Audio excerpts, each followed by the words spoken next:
Баарыңыздарга салам. Сиздер менен Айкерим Жайырбекова жана мен кайрадан сиздерге кайтып келдим. 6 ай өтө көп убакытта жок болдум. Действительно, YouTube'да дагы, Instagram'да дагы эч жакта активдүү болбодум. Мындай нерсе болду да, запрос.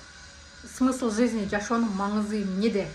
Мен акыркы бир 2-3 жылдан бери ушул суроону өзүмө берип келаткам да. Жашоонун маңызы эмнеде? Мисалы, кээ бирөө айтат, мисалы, ден соолук болсоң, бактылуу болсоң, акчаң болсо, жакындарың аман болсо деген история бар да, могу нерсенин баарын айтат да. Смысл жизни в чем?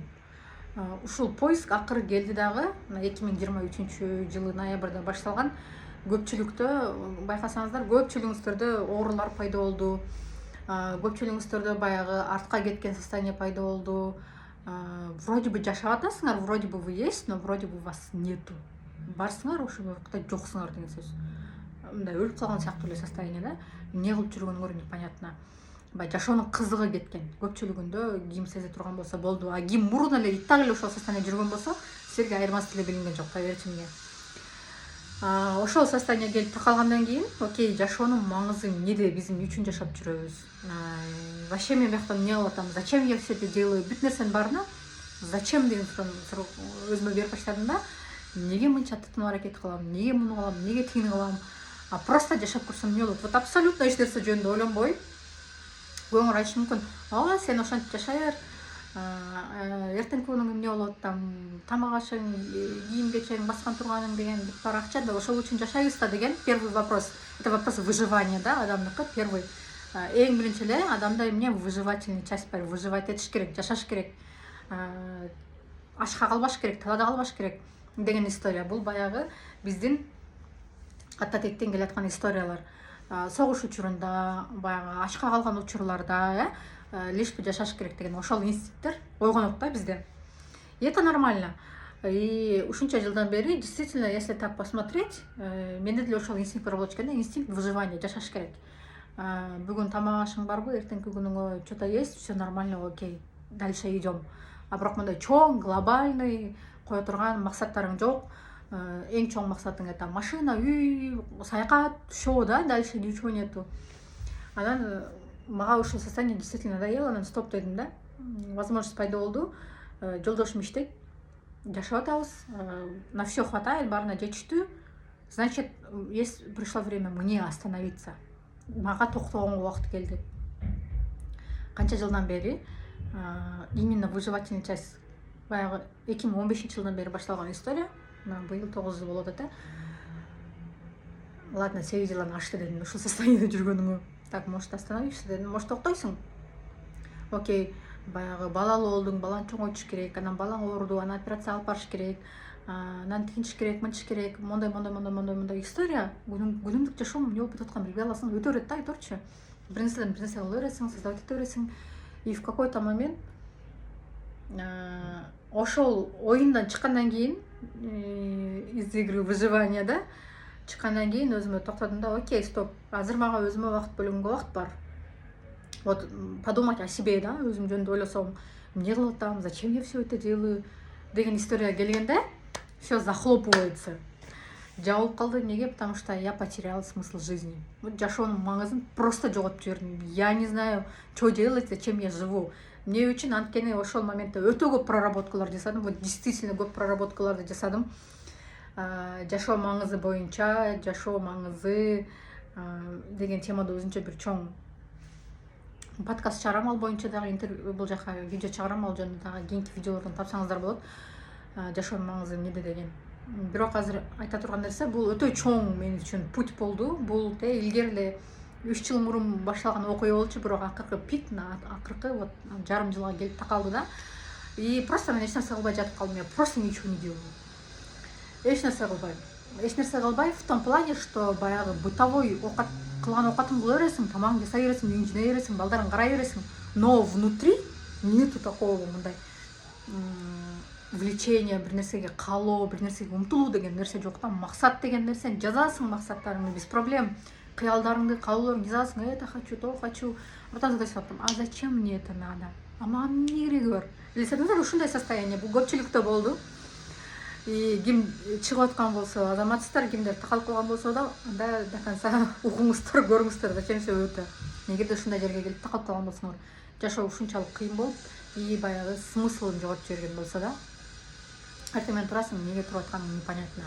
Баягы зажигать эте турган, ичиңен жандыра турган, айтат го обычно коучтар, психологдор, максат кой, кыял кой, анан ошол кыялдарың сени уктатпайт дегенчи. Поверьте мне, мындай ситуацияда это тоже не работает. Мен өзүм как психолог катары, коуч катары мындай айтканда айтайын, ал нерсени кылып көрдүм. Атайын курсту өтүп, ошол боюнча дагы исследовать этип көрдүм. Но что-то не то, да, что-то не то. Анан эмне кылдым? Сөзсүз түрдө мен өтө көп проработка кылдым. Өтө көп проработкаларды жасадым, разборлорду жасадым. Өтө көп нерсени өз менен алдым. Я осталась вот, мына, я есть, мен турам, и чё дальше? Көпчүлүк учурда биз мындай ролдорго кирип кетебиз да. Апанын ролундасыз, балдарыңыз бар. Жубайдын ролундасыз, жолдошуңуз бар. Кайын журттун алдында келиндин ролундасыз, ата энеңиз болсо кыздын ролундасыз. Жумушта коллеганын ролундасыз, айтор өтө көп ролдорду ойнойсуз. Ошол үйдүн ичинде эле эмнеден роль ойнойсуз? Бир жагынан нянькасы, бир жагынан поварсыз, бир жагынан домработницасы, горничный болуп кетесиз. Айтор бүт ишти кыласыз. Ошол ролдордун баарын адам кирип кетет дагы, айым особенно, анан өзүн таппай калат да, просто теряется. И чё дальше? Деген история пайда болот да. А чё дальше делать? Мурун болсо, мисалы, стремление акча табыш керек, тынчыш керек, моуну жабыш керек, мисалы, буга акча керек, тиге. И ушул этаптын баарын өттүм. Биринчи, ладно дедим, эч нерсе кылбай көрөйүн. Мне это надоело, эч нерсе кылбай көргөн. Окей, давай анда акча табап, жолдошума жардам берейин дедим. Өзүмдүн хотя бы өзүмдүн калаган нерселеримди өзүм алайын деп баштадым. Алар жаап баштадым. Хотелки, мындай айтканда, каалоолор. И мелкий баягы каалоолорумду аткарып баштадым. Так, муну каалайм, тигини каалайм, тияка баргым келет, бияка баргым келет. Это мне нужны деньги.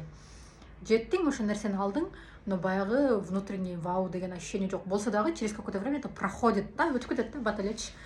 Окей дедим, это не работает. Чоң кыялдар менен то же самое, оставлю дедим. Айтор улам мындай да, адамдын мээси всегда баягы бир нерсеге бир нерсе кылып туруш керек. То есть мээде обязательно команда болуш керек да. Команда жок болсо мээге становится скучно, мындай айтканда, өзү сам себе придумывает всякие задачи. Ар кандай иштерди өзүнө ойлоп таба берет да. Бул история бизде болду. Кандай историяларды ойлоп тапты, это вообще отдельная тема, это прям жесть темалар ал жагы. Но эгерде сиз мээңизге конкретный команда бербесеңиз, дальше эмне кылам, кантип жашайм деген ой жок болсо, мээңиз сизге ушундай заданияларды таба берет. Анан сиз ойлойсуз да, ого, эмне үчүн мага ушунча сыноонун баарын берип атасың деген историяга келип такаласыз да, акыры аягычы, чтобы ошол нерседен чыгыш үчүн анан сиз эмне кылып баштайсыз, бир жериңизди көтөрүсүз, аракет кылып баштайсыз. И так постоянно. И менде бул задача баягы мурун жылдап кете турган болсо, мээге задача жок, эмне кылышты билбейт, проблеманы создает, решает. И получается, адам өзүнө өзү проблеманы создавать этип, өзү чече берет ошол нерсеничи. И вот ошо проблема чечкенден кийин, вау, я крутой деген бир эме келет да, мен ошол проблеманы чече алдым, значит менин колуман бир нерсе келет экен да деген историягачы. Анан кой дедим да, мээге задача бербесем, проблеманы создай берет экен. Проблеманы создавать ете берет экен, кете берет экен, проблема бүтпөйт экен. И так отключила, так, стоп, мээге команда. Мен эч кандай проблеманы каалаган жокмун. Я просто хочу пожить в тишине. Эч нерсе кылбай жашап көрөйүнчү деп. Я просто мээге ошол задачаны бердим. И действительно все стало на свои места. Все нормально. Прям все настолько нормально, что качан бир нерсе болуп кетет экен деп подвох күтөсүң да. Качан бир проблема чагылат экен, чече калаганга депчи, атам ойлоносуң да, блин, өзүм ошол нерсени каалаган жокмун го. Мен проблеманы каалабайм. Мне я хочу стабильности в жизни дейсиң да, что все было стабильно. Үстүңдө үйүң барбы? Жеген тамагың барбы? Кийимиң барбы? Все, на этом все. Что тебе еще надо? Поживи вот так деп өзүмө убакыт бердим. Где-то бир 2 ай бердим окшойт, акыркы 2 ай. Эч нерсе кылбай көрөйүн деп. Вот просто попробуй ничего не делать. Что из этого выйдет? И что из этого вышло? Мне чыкты в результате, эмне болду? Анын негизинде сиздерге айтып берем.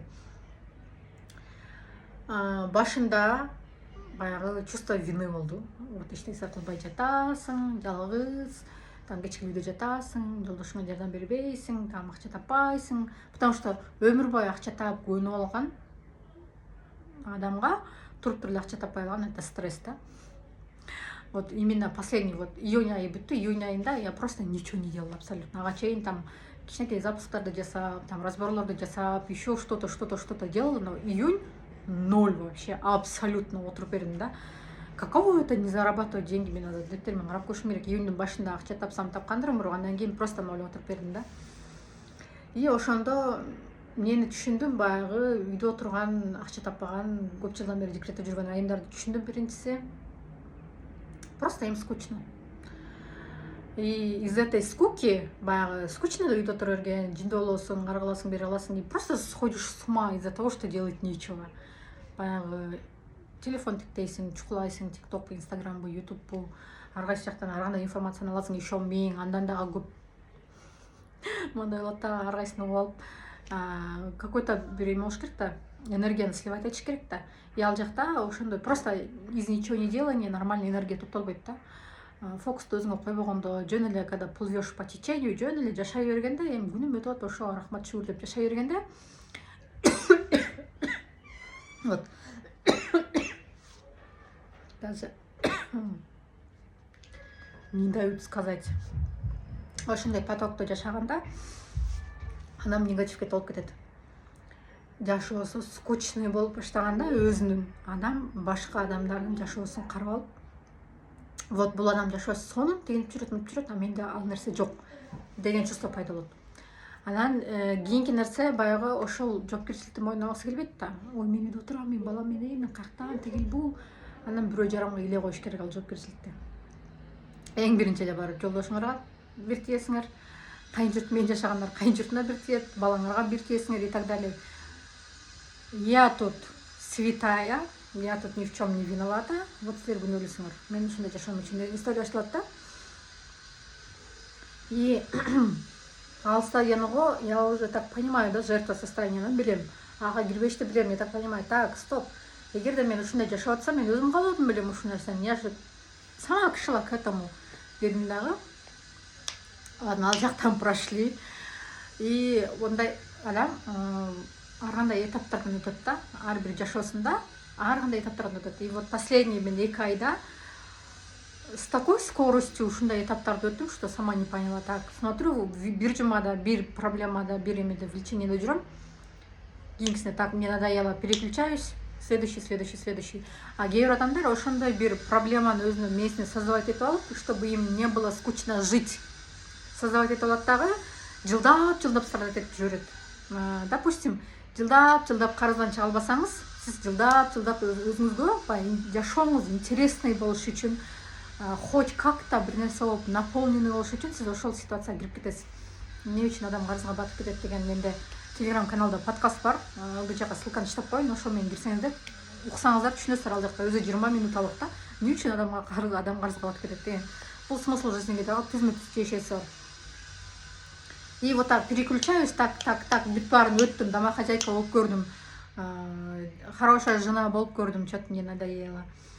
Үйдү тытып жыйнап тамак жасап көрдүм. Окей, что-то мне это надоело. Хорошая мама болуп көрдүм. Окей, что-то тоже мне надоело.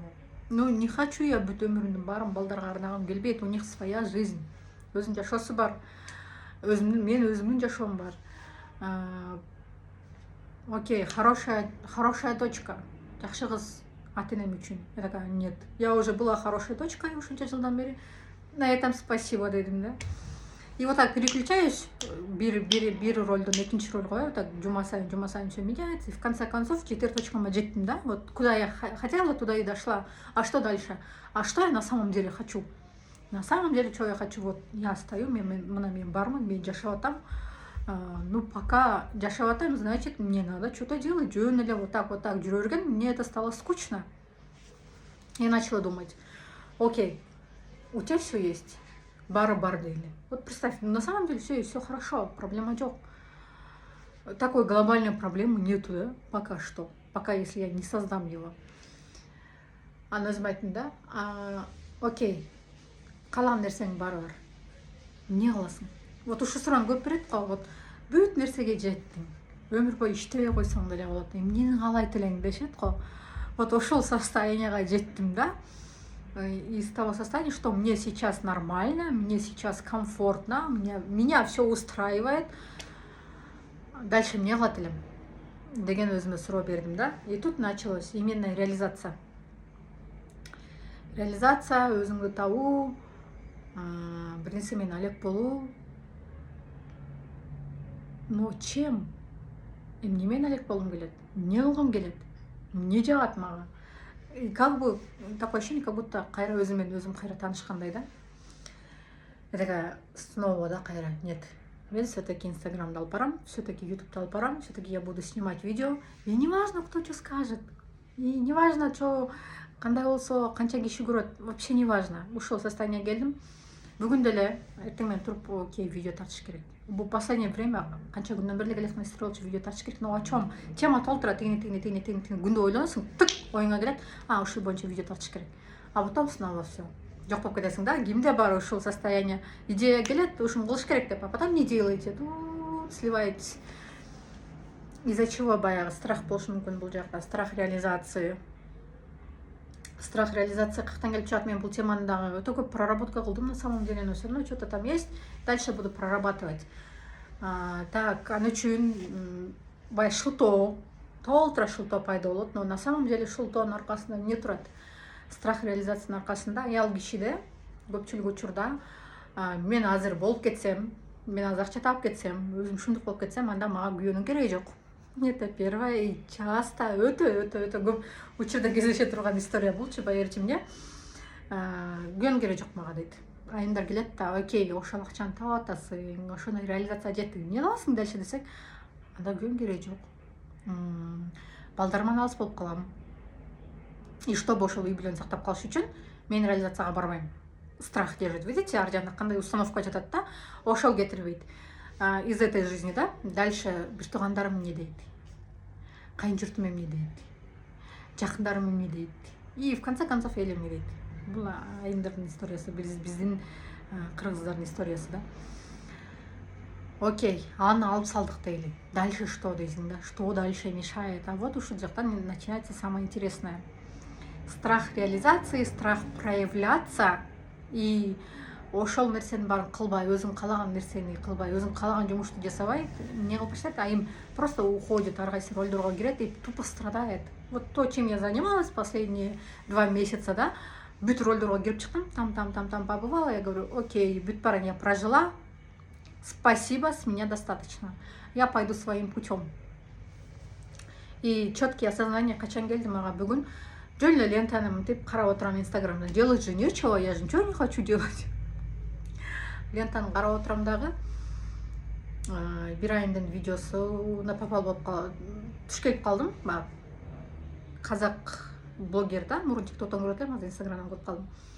Мындай сураптыр да, эмне үчүн сиз кантип сиз ушинтип ачылып видеолорду тарта бересиз, там эмоцияларыңызды жашырбай, бардыгын как эс чыгарып бересиз деген сыяктуу суроо келиптир да, смысл. Аны ал жооп берип атат да, 50 жыл мурун мен жок болчумун бул жашоодо. И 50 жылдан кийин вряд ли мен еще тирүү болом депчи. И получается, это вряд ли это имеет значение, что мен азыр кылып аткан нерсемдин 50 жылдан кийин мен жок болсом, значит это все забудется. Унутулуп деле калат бул нерсе. А эмне үчүн мен ошол нерсеге сарсанаа болушум керек дейт да. Я просто живу, вот жашоо там, как есть, все показываю. И все, депчи. И тут до меня доходит. Блин, серьезно, реально. Реально мен 50 жыл мурун жок болчумун. 50 жылдан кийин болорумду эле бир Кудай билет. Маңдайыбызга канча жазып койгонун билбейбизбиз, Такая, блин, точно дедим, да, чего я страдаю? Или мне дейт, не жөнүндө сүйлөйм. Да, у меня были такие мысли. И именно в том плане, окей, мне жөнүндө алып чыгам. Но, скорее всего, бул жактан азыркы тил менен айтканда хейттен коркобуз, да. Страх, что тебя захейтят. А хейтти, негативти ким жазат? Точно эле вот силерге окшоп эле отурган айымдар жазат да. Вот өзүн таба албай, кыйналып, ар болуп бирип отургандар, анан баягы өзүн проявляться этип, өзүн көргөзүп, видео тартып, там чыгарып, бардыгын ачык чыгарып, жашоосун, действительно өзүнүн жашоосун жашап аткан айымдарга, допустим, ким жазат, ошо өзүн таппай жүргөн айымдар жазат. И все, башка эч ким жазбайт. И да, по большей части именно ошо хейттен качтым окшойт да. Что скажут люди? Я же хорошая девочка. Это уже психология келгенде, я хорошая. Короче, я идеальная. Где-то бир 12-13 жашта бүт барын апаңа жагыш үчүн жасайсың, оокатты апаңа жагыш үчүн апа мени мактап койчу, мен мону кылдым, тигини кылдым. И жаман иш кылбаганга аракет кыласың, вот это да. А потом состояние, когда ай, Эли не дает десе дей берсин, я все буду вот так, вот так, вот так делать. Бунтарь это вот уже подростковый период. Ар бир адам өзүнүн какой-то бир детский частында калып кетет да. Мен азыр силерге мындай үстүртөн эле айтып бератам. Кайсы бир детский частында калып кетет, кайсы бир бала кезинде, кайсы бир возрастта, кайсы бир жашта конкретно бир травмалар жөн эле сөз кылып коюшу мүмкүн, же мындай бир нерсе сүйлөшүп аткан болушу мүмкүн, же бир какое-то действие ата энеси жакындары тарабынан, и все вот это заседает травма болуп, и всю жизнь это воссоздается. Мен детский травманы өтө көп проработка жасадым. Именно в том плане, я никому не нужна, мир меня не любит деген, мен эчкимге керегим жок деген программалар менде бар болчу да. И ошол мен эчкимге керегим жок деген программа вот так идет клубок, кетерет. И мен эчкимге керегим жок. Каяктан алсам болот бул чувствону? Мен кимге керекмин? Апалар кимге керек? Өзүнүн балдарына керек. И балдарга биз кайсы убакта керекпиз? Кичинекей балдарга. Кичинекей кезинде, чоңойгуча, самостоятельно окулгандан кийин, качан балдар ооруганда, биз всегда жанындабыз. И чувствовать себя нужной в моменте, понимаете? И до меня доходит, господи, депчи. Анткени акыркы 3 жылдан бери биз операцияга бара элекпиз, балдардын повтордуу жүрөктөрүнө таза жүрөк өлсө, көмүктөн оор диагноздар. И УЗИге барганда, там и өткөндө анализ тапшырсак, анализ начар чыгып калды, мен жүрөп анан УЗИге барсам, УЗИда тоже не очень чыгып калды да. И ойлонуп баштадым да, я же этого не хотела. Вот я эч бир ата эне өзүнүн баласынын оорушун каалабайт да. И ошол жактан врач айтты да, билесиңер, что балаңа вот азыр могул анастомоз болгон үчүн эле жашап атат депчи. Я говорю, ооба билем дедим да. Я это знаю прекрасно. Ал жок болсо балам жашабайт болчу. Ошого операция болгон, дальше операция болуш керек депчи. И такой у меня страх.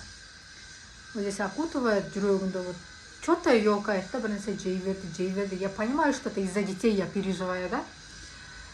Потом 3 жыл мурунку кылган практиканы, то, что я делала, Кудайга аманат. Балдарым Кудайга аманат. Мен контролдой албайм бул нерсени. Вот даже мен азыр чуркап барып акча чогултуп операция кылып барган күндө деле маңдайына канча жаш жазылган болсо, ошону жашайт. И я тут ничего не сделаю. Эгерде ошол жака буйрура турган болсо, жетебиз, операцияга буйрбаса жетпей деле алабыз. Непонятно, что произойдет. И бүт эле балдар именно баягы жүрөгү оорудан чарчабайт, туурабы? Разные ситуации бывают. Бирөө чөгүп кетет, бирөө машина сүзүп кетет, еще что-то случается. Разное бывает в жизни. Ошол жерден так стоп дедим, да. Я поняла, что вот здесь что-то буякта бушевать это, да, бир нерсечи. И понимаете, когда женщина чувствует себя нужной, ошол учурда өзүн керектүү сезет, да. Чувствует себя нужной. Я такая, стоп дедим, да, мне это не надо. Мен азыр баягы видеонун смыслынан чыгып кеттим, но бүт оюмду, все, что накопилось, просто айтып берейин силерге. Ладно, так и пошло, не по плану эле. Как есть айтып берейин, все, что происходит. И сиздер өзүңүздөргө керектүү жагын угуңуздар.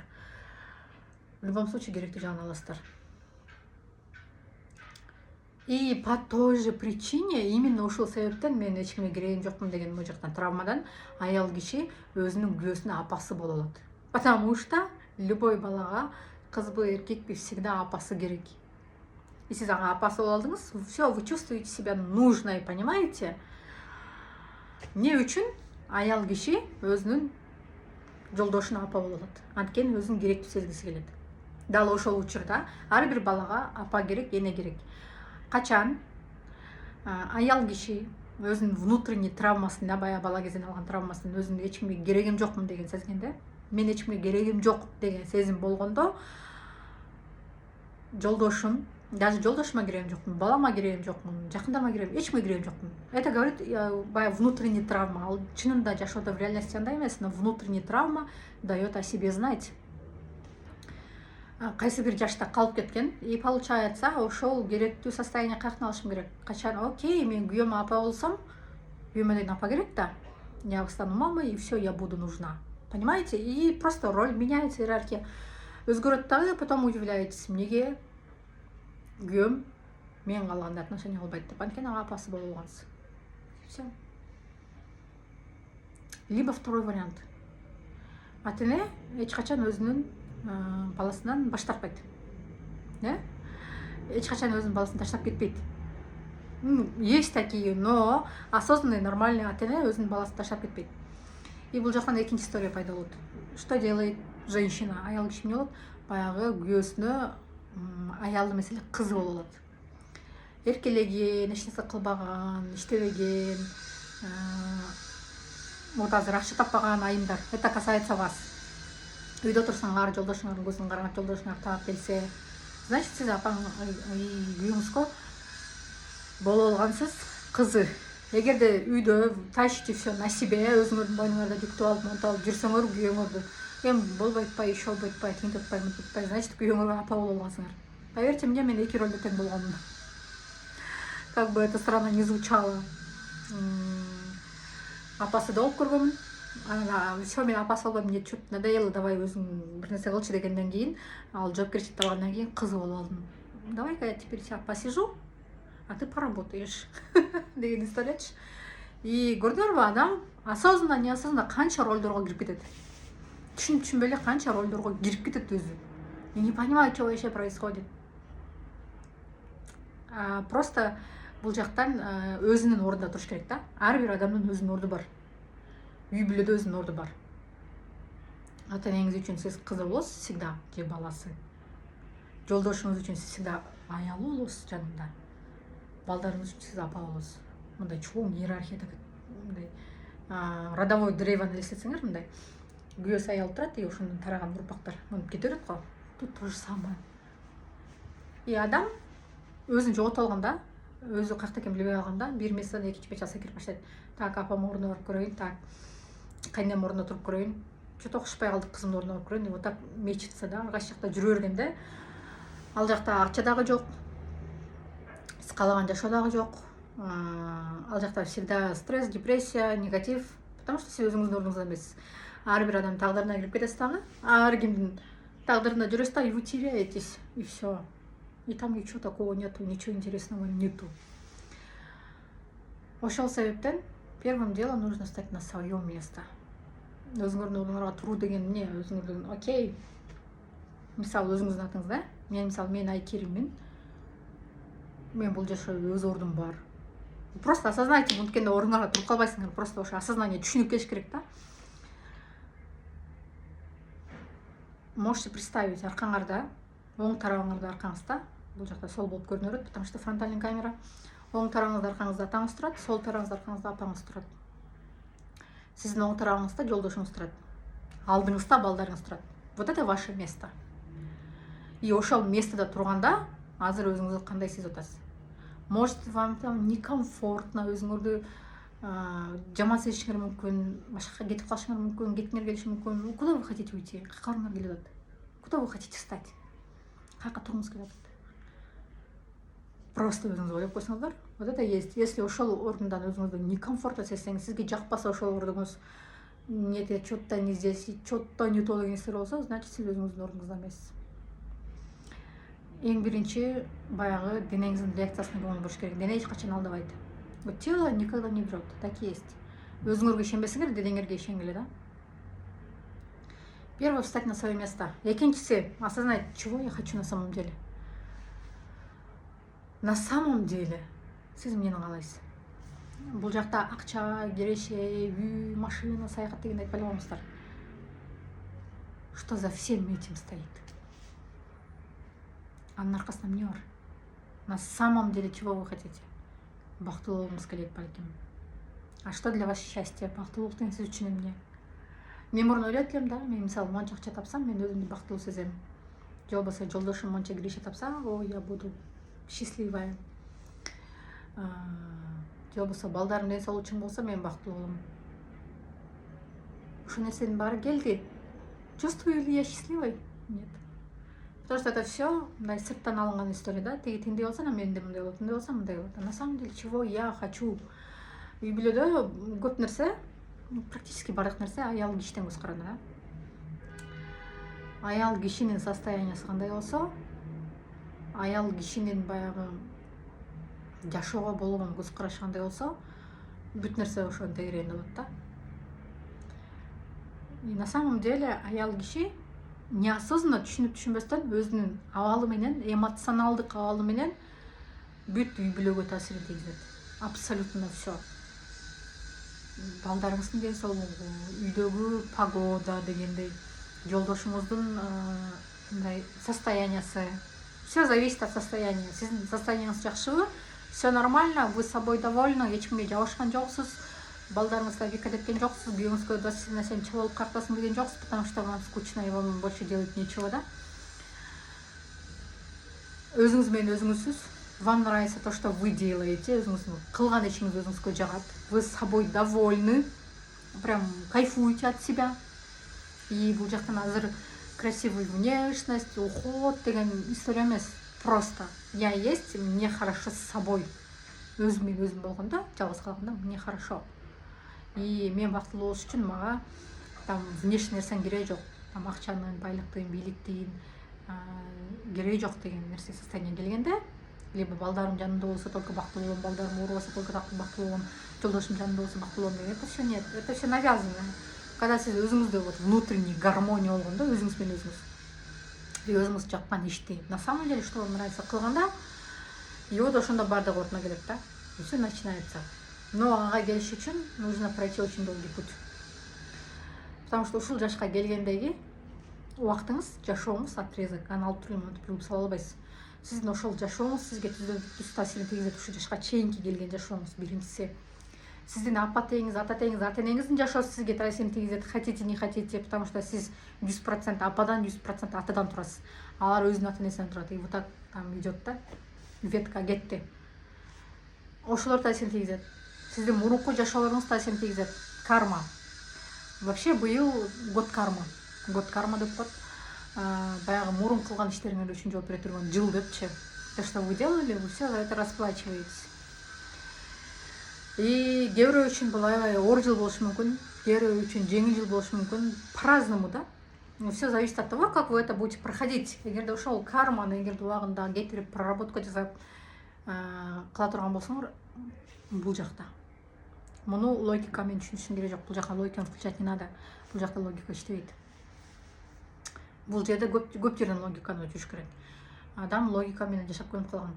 Любой нерсени ойго салып, мындай логический завершение алып келип, мондай болсо мондой, бирге бирди кошсоң 2 деген состояниягачы. А бывает иногда бирге бирди кошсоң 11. Это нелогично. Туурабы? Бул туура эмес. Бизде андай нерсе жок, но это нелогичные вещи. Качан сиз логиканы өчүргөндө, качан сиз действительно да деп өзүңүздү интуицияны угуп баштаганда, когда вы начнете слушать себя, вот внутренне, что у вас могу жакта эмне турат. А интуицияны угуш үчүн, поверьте мне, толтура нерсени баарын чагыш керек. Интуиция там настолько баягы үстүнө мусор чогулуп калган, негатив, что это все надо потихоньку бирден алып чыгыш керек. Но бирден алып чыгарганда вы же жашооңузга бомба кылып жайып сала албайсыз ал нерсени. Нет. Аны алып чыгарып, проработка кылып жоготуш керек. Баягы бул жака эми кир кийим толуп калган сыяктуу да, кир кийимди сала бергенсиз. Те түбүндө сизге керектүү, сизге ценный нерсе бар. Сиздин интуицияңыз, сиздин жүрөгүңүз. Өзүңүздү уга турган да, сиздин душаңыз. Но сиз анын үстүнө келип ата энеңиз айтат да, сен колуңан келбейт. Бир кир кийим салды. Тигил монтип чогулду, канча жашка келдиңиз, ошондо канча чогулду элестетиңиздер. Это все надо убирать потихоньку. Так, бирөөнү алып, так, апа, мол, сиздики экен, это мне не касается, это ваше, я вам отдаю. Я ничего там делать не буду, потому что бул сиздин историяңыз, сиздин тагдырыңыз, жашооңуз, мен келише албайм. Сиз чоңсуз, мен кичинекеймин. Так, бул элден келиптир. Бул дагы бир жактан угуп турмун. Так, бул күйөөмдүкү, бул кайнатемдики, бул кайненемдики, бул кайнжурсумдуку. Вот так убирайте потихоньку. И ар жактан чыгат, өзүңөрдүкү да чыгат. Из детства. Так, кичинекей кезимде мен могул нерсеге катуу тийген экен, мондай травма болгон экен, окей. Что делаем? Мындай айтканда, ал кирди жууп, жайып, тазалап илип коебуз. Все. Ал кир кийим эмес, уже таза кийим. Понимаете? И вот так убираем и доходим до интуицияга, өзүңөрдүн жүрөгүңөргө. И начинаем слушать себя. А чего я хочу? А что я на самом деле хочу? Но бул өтө долгая история. Сразу айтайын. психологически даяр эмес адам крышу снесет просто. Здесь крыша должна быть прибита. Просто тажап кетет, депрессия түшүп кетет, стресс болуп кетет. Но выбраться от этого будет очень сложно. Психологический билим керек. Для начала понимать, окей, что я чувствую, что это для меня. И плюс проработка кылганды билиш керек, это первое, да? Чтобы дойти до него. Но есть второй путь. Жеңилирээк путь. Пройти это баягы мен менен кошо. То есть путь к себе.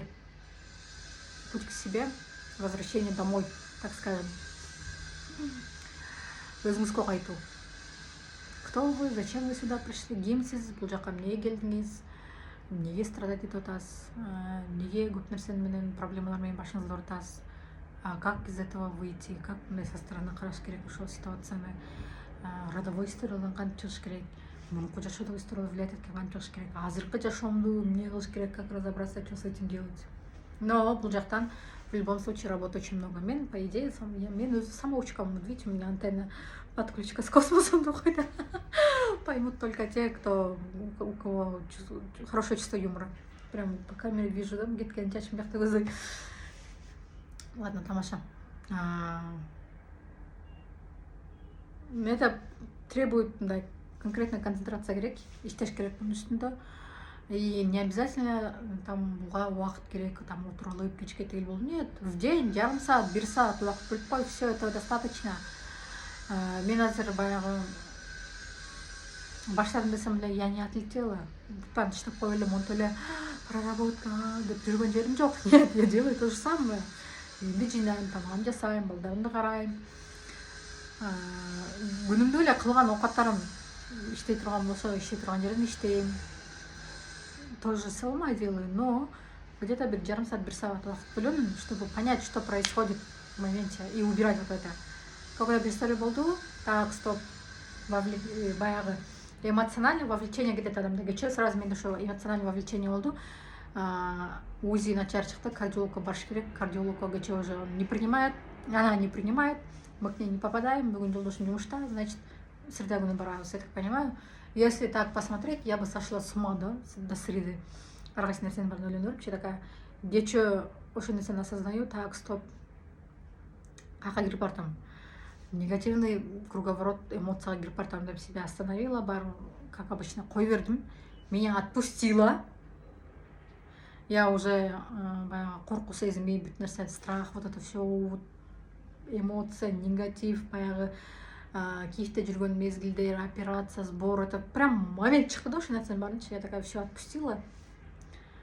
Эртеңки күнү ким бар, ким жок, природа билет. Эртеңки күнү мен ойгонбой калсам деле, балдарыма ким страшно, вот природа билет. Эртеңки күнү эмне болуп кала келет. Я такая отпустила, так, стоп, остановись, все нормально, все окей, все хорошо. Бул история страх, именно страх потери близких. Менде тоже бала кезде келет травма, да, это бала кезде келет травма, никому не нужна бала кезде травма. Мага сен керек эмессиң, тигил бул деп айткан киши болгон эмес, нет. Просто 8 жашымда, 9га чейин 2 классында атамды жоготуп алгам. Баягы страх потери близких ошондон келди. Весь твой мир обрушился, жок калды адам, все, кетти. Сага келип, сенин эмоцияларыңды угуп, вот ушундай болду деп койгон адам болгон эмес. Потому что ар ким өзүнүн горесине жүргөн. Мисалы, апам өзүнүн жолдошун жоготуп, андан получается таятам каза болуп, таятам 40 кылыгынан келип, атам каза болуп, это двойной удар, да? Она в своем горе была, ей не до этого было. Даже если бы было до этого, ал өмүр бою өзүнүн ата энесин байке жеңе деп жашаган. Ата энесинин колунда өскөн эмес, сүйүү, мээрим деген не было там. Азыр вот ата эне сүйүү берген эмес, мээрим берген эмес деп ушундайбыз го. Не хватило любви, вот ата эне күнөөлүү деп, на самом деле они-то не знали. Биз азыркы поколение, вот это азыркы болуп аткан поколение учимся любить в первую очередь себя, өзгө сүйүүнү бергенди и плюс балага сүйүүнү бергенди үйрөнөт. Азыркы поколение үйрөнөт. Мурун болгон эмес андай нерсе. Сүйүү берүү, мээрим берүү деген болгон эмес. Не было такого. И ошол моментте эмоционально я была одна опустошена, да, эмоционально, как бы вот атам кетип калды, мама горюет сама по себе, а я сама по себе. Өзім менен өзім ошол эмоция менен калдым, елестетиңиздер. И, конечно, я почувствую себя ненужной. Потому что мен ал кезде баламын да, я не умею управлять своими эмоциями. Бул эмне эмоция, бул каяктан келип чыкты, эмне кылыш керек билбейм. Азыркы адамдар деле билбейт. Поверьте мне, азыркы чоңдор деле өзүнүн эмоциясын билбейт. Аны кантип башкарыш керек да билбейт. Не говоря уже о детях, да? Ошол историядан кийин это осталась травма болуп калып калган дагы. И вот как это вылилось жашоодо. Баягы ичте калган зажатый эмоциянын баардыгы эч жака кетпейт. Время лечит, так вот время не лечит. Время просто мындай унуткарып коет. А когда нужно, это всплывает наружу. Да, какой-то бір триггер деп коет, какой-то бір ситуация болуп кетиши мүмкүн. Допустим, жолдошуңар менен урушуп кеттиңер. Же балдарыңар менен урушуп кеттиңер, все, сен мага кереги жоксуң, же болбосо все, ты меня достала деген сөз уктуңар. Все, у вас триггер поднимается, а мен буга кереги жок экенмин. И внутренний травма көтөрүлүп жатат. Понимаете, как это работает, вот эта цепочка? Она может годами там спать, ухтай берип, и в момент унутуп койгонушу мүмкүн. И все. И непонятно из чего. Либо телевизор көрүп атасың, бир нерсе көрүп атасыңар, что-то у вас переключилась эмоция, баягы кино көргөндө нерсе эмоционально көрөсүңөр, и все это открылось. Өмір бою жабылып турган история просто вот так вышла наружу. И непонятно, как с ним справляться, понимаете? Потому что вы не знаете, откуда это идет, с чем это связано, вы даже не знаете.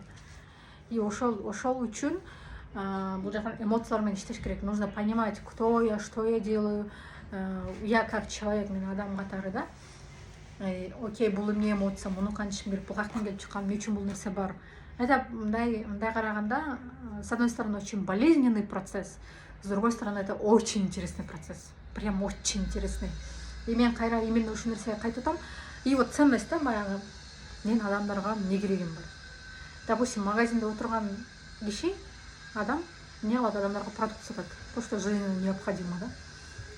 Базарда сауда кылган адам эмне кылат, кийим сатат, то, что адамга керек нерсе. Такая ушундай ойлор да, думаешь.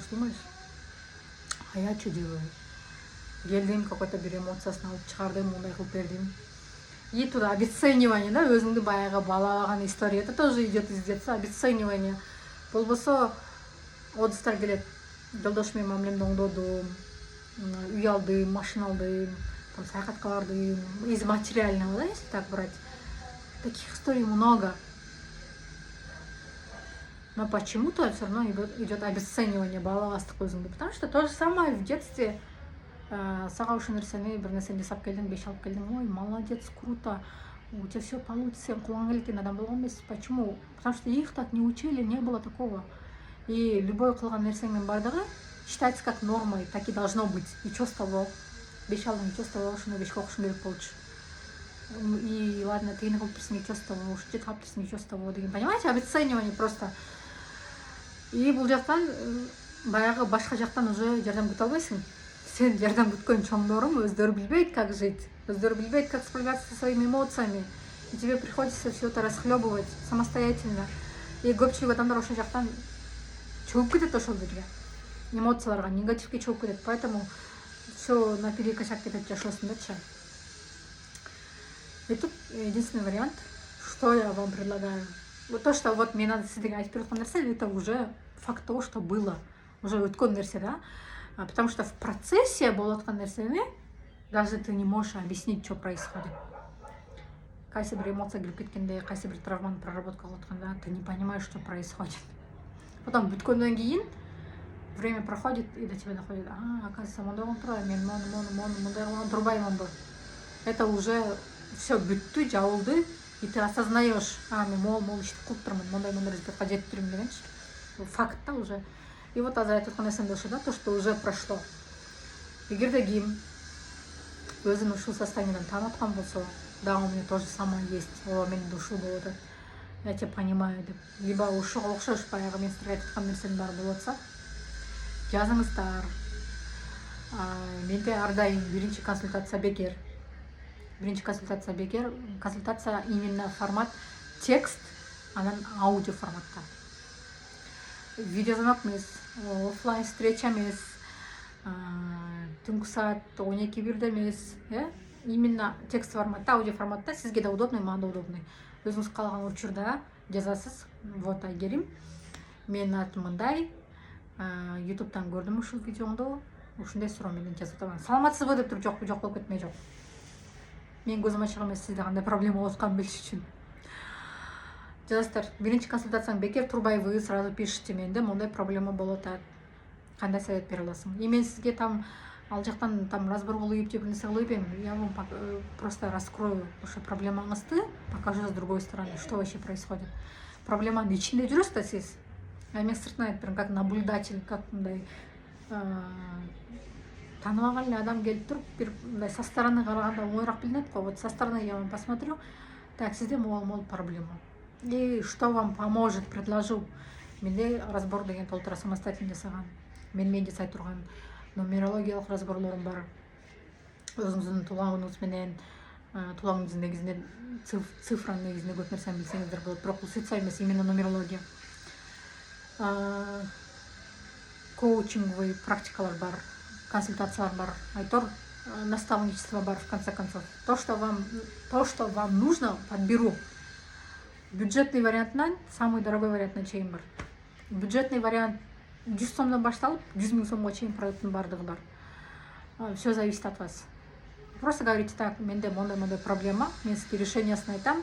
Биринчи вариант, экинчи вариант. Кому как-то. Сиз айтасыз, менде, короче, бюджет мондай, мага эмне бере аласың, эмне кааласың. Первая консультация бесплатная, дальше уже работаем. Ачык эле бул жактан айтайын, да, я продаю. И это нормально, то, что, но алып туруп эле, и сага союн жашап экен монун жеп көтөр деген история эмес да, то, что вам надо, сизге керектүү нерсени. И анан ошол жерден оюм өлүп кеткен турат. Бир нерсени түшүндүм да, а чем я могу людям помочь дегенчи. Мен эмне кылып жардам бере алам? И приходит такое осознание. Допустим, эгерде врач адамды дарылай турган болсо, денесин дарылайт. Врач денесин дарылайт адамдын, ички органдарын дарылайт. А мен адамдын жан дүйнөсүн дарылайт экенмин да. Излечиваю душу людей. Баягы бул жашоого эмнеге келгенин, что он делает, куда надо идти, кайсы сабактарды өтүшү керек, канткенде баягы өзүн жакшы сезет. Вот канткенде душевный покой болот жан дүйнөсүндө. Вот ошол нерсени көрсөтүп бере алат экенмин да. Я как хирург, только душевный. И все. Вот когда ошол осознание келгенде, и биринчиси ойлодум да, а кому это нужно депчи. А потом смотрю, баягы бактылуу, ийгиликтүү, өзүн каалаган жашасын жашаган адамдын бардыгы, өзүнүн личный психологу бар экен, сөзсүз түрдө ар кандай психотерапияда жүрүшөт экен. Вот смотрю, көрөсүң да, постоянно адамдар көрүп отурасың. Такая, дедим да, значит, лечить душу людей это нормально, это помогает. Адамдын бактылуу боло турбайбы бул нерсе? Ну, значит, это то, чем я хочу заниматься. Это то, что я делала всегда, дебейм. Но акыркы 5 жылдан бери кылып аткан ишим, значит, это было не зря, дедим да. И просто мне нужно идти дальше, потому что в какой-то момент сомнение пайда болду, да. А тем ли я на самом деле занимаюсь? Дегенчи, я поняла. Да, это именно то, чем я занимаюсь, потому что я прошла этот путь, өзүмдүн жолумду басып өттүм, я прошла, к этому пришла. Азыркы келген точкама, такая, да, дедим да. Мен кылгым келген нерсе ушул. Встала и пошла. Жарым жылдан бери, акыркы жарым жылдан бери биринчи тартып аткан видеом болду. Айта турган нерсе көп, ошондуктан бүт темаларды мындай үстүртөн козгоп кеттим.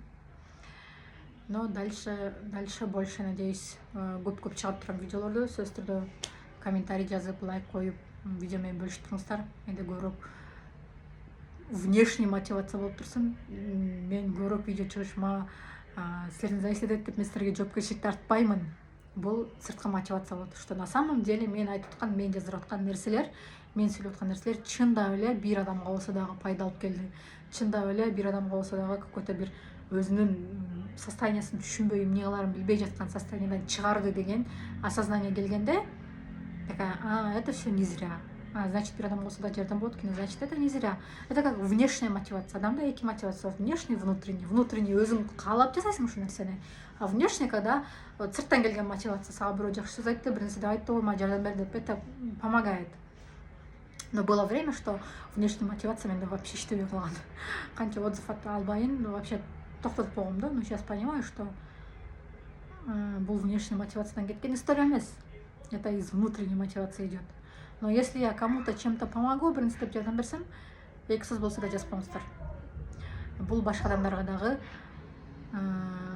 мотивация болот да, өзүнө кайтканга, өзүнө келгенге, алдыга умтулганга, өзүнүн үстүнөн иштегенге, мээсин бул жакты внутренний подсознаниясын порядокко келтиргенге какой-то бир стимул болот. Ошол ыдыстын баары. Баарыңыздарга чоң рахмат. Анда эмесе консультацияларда жана кийинки видеолордо көрүшкөнчө.